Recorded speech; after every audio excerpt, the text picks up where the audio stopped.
సర్వోత్తమమైన మంచి మార్గం, ప్రేమ మార్గం గురించి 1 కొరింథీ 13వ అధ్యాయం ద్వారా మనం ఇప్పుడు శ్రేష్ఠ బ్రహ్మేష్ ద్వారా విందాం. అందరికీ ప్రైజ్ లార్డ్. నా పేరు శ్రేష్ఠ. నేను ఇప్పుడు 1 కొరింథియన్స్ 13th చాప్టర్ చెప్తున్నాను. మనుషుల భాషలతోనూ దేవదూతల భాషలతోనూ నేను మాట్లాడినను, ప్రేమలేని వాడైతే మోగేడు కంచును గనగనులాడు తాళమునై ఉందును.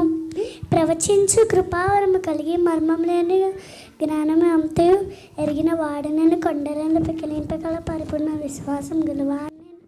ప్రేమలేని వాడినైతే నేను వ్యర్థుడని బీదల పోషణ కొరకు ఆశ్రయంతో ఇచ్చినను, కాల్చబడటకు నా శరీరంను అప్పగించినను.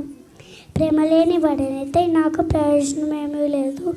ప్రేమ దీర్ఘకాలం సహించును, దయ చూపించును. ప్రేమ మత్సరపడదు, ప్రేమ డంబంగా ప్రవర్తింపదు, అది పొంగదు, అమర్యాదగా నడదు, స్వప్రయోజనం విచారించుకొనదు, త్వరగా కోపపడదు, అపకారం మనసులో ఉంచుకొనదు. దుర్నీతి విషయమై సంతోషపడక సత్యమునందు సంతోషించును. అన్నిటికీ తాలుకొనును, అన్నిటినీ నమ్మును, అన్నిటినీ నిరీక్షించును, అన్నిటినీ ఓచును. ప్రేమ శాశ్వత కాలం మొన్నును, ప్రవచనములైనను నిర్ధకములగును, భాషలైన నిలిచిపోను, జ్ఞానమే నిర్ధకమగును.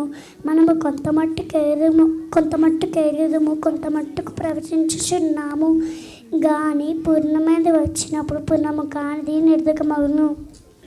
నేను పిల్లవాడిని అన్నప్పుడు పిల్లవాడి వలె మాట్లాడుతుని, పిల్లవాడి వలె తలంచుతుని, పిల్లవాడి వలె యోచించుతుని. ఇప్పుడు పెద్దవాడని పిల్లవాడి చేస్తులు మానివేస్తుని. ఇప్పుడు అద్దంలో చూచినట్టు సూచనగా చూచున్నాము, అప్పుడు ముఖాముఖిగా చూతుము. ఇప్పుడు కొంత మట్టుకు ఎరిగి ఉన్నాను, అప్పుడు నేను పూర్తిగా ఎరగడం ప్రకారం పూర్తిగా ఎరుగుదును. కాగా విశ్వాసము, నిరీక్షణ, ప్రేమ, ఈ మూడును నిలిచును. వీటిలో శ్రేష్టమైనది ప్రేమయే. Thank you.